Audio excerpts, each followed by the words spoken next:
Julius Caesar, from birth to assassination. Julius Caesar is one of the most famous figures in human history. His name became a title, his life changed the course of Rome, and his death marked the end of a republic and the beginning of an empire. But Caesar did not begin as a ruler or a conqueror. He was born into a dangerous world, rose through ambition and intelligence, and ultimately paid the price for becoming too powerful. This is the life of Gaius Julius Caesar. Early life and birth, 100 BC. Julius Caesar was born in 100 BC in Rome into the Julian family, an old and noble patrician clan. Although the family claimed descent from the goddess Venus, by Caesar's time they were not particularly wealthy or politically dominant. From a young age, Caesar lived in a city filled with violence, political rivalry, and civil war. Rome was not an empire yet. It was a republic, ruled by the Senate and powerful generals who often fought each other for control. When Caesar was only a teenager, Rome fell into a brutal civil conflict between Sulla and Marius. Caesar was connected to Marius by marriage, which made him a target when Sulla took power. Sulla ordered Caesar to divorce his wife. Caesar refused. As a result, he was stripped of his inheritance and forced to flee Rome.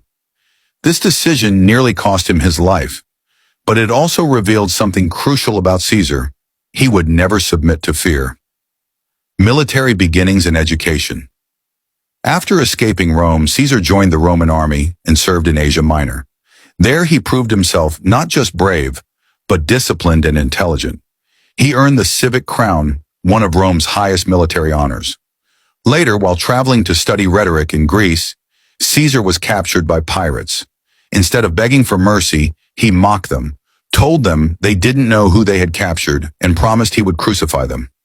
After being ransomed and released, Caesar raised a small fleet, hunted the pirates down, captured them, and fulfilled his promise. This incident perfectly captures Caesar's personality: confident, ruthless, and absolutely convinced of his destiny. Return to Rome and rise in politics. When Sulla died, Caesar returned to Rome and entered politics. He aligned himself with the popular faction, supporting reforms that appealed to common citizens rather than the aristocracy. Caesar was charismatic, an excellent speaker, and deeply aware of public image. He spent enormous amounts of money on public games and festivals to win popularity, even going heavily into debt. Step by step, he climbed Rome's political ladder. Questor Aedile Praetor. Finally, in 60 BC, Caesar formed a powerful and secret alliance known as the First Triumvirate with Pompey, Rome's greatest general, Crassus, the richest man in Rome. Together, they dominated Roman politics. Conquest of Gaul, 58 to 50 BC. Caesar's true rise to greatness came during the Gallic Wars. As governor of Gaul, he launched a series of military campaigns that lasted nearly a decade. He conquered vast territories covering modern-day France, Belgium, and parts of Germany. Caesar was not only a brilliant general, he was also a master of propaganda. He wrote detailed accounts of his campaigns, presenting himself as Rome's protector and hero. One of his greatest victories was against Vercingetorix, a Gallic leader who united tribes against Rome.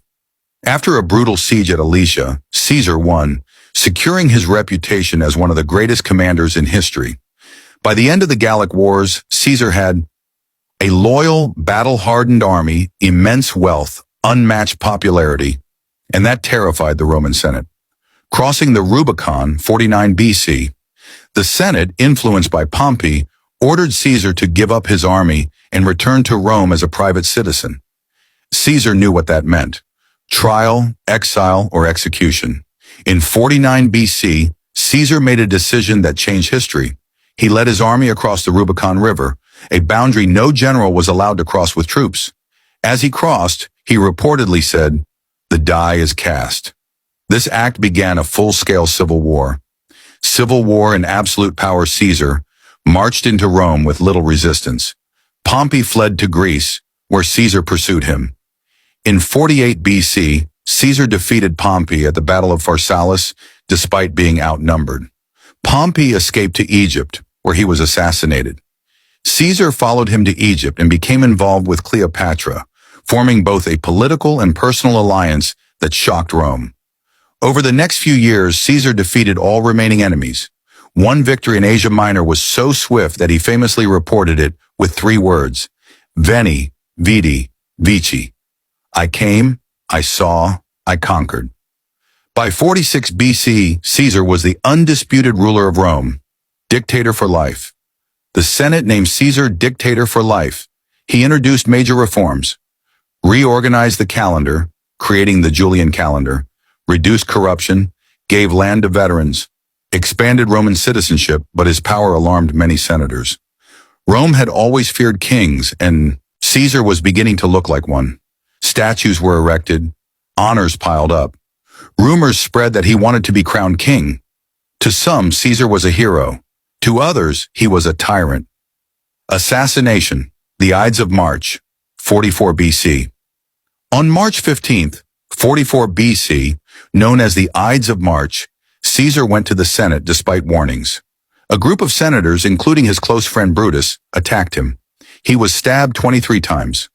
According to tradition, when Caesar saw Brutus among the attackers, he stopped resisting and said, "Et tu, Brutus?" Brute.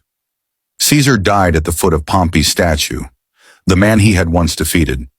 Legacy: Caesar's death did not save the Republic.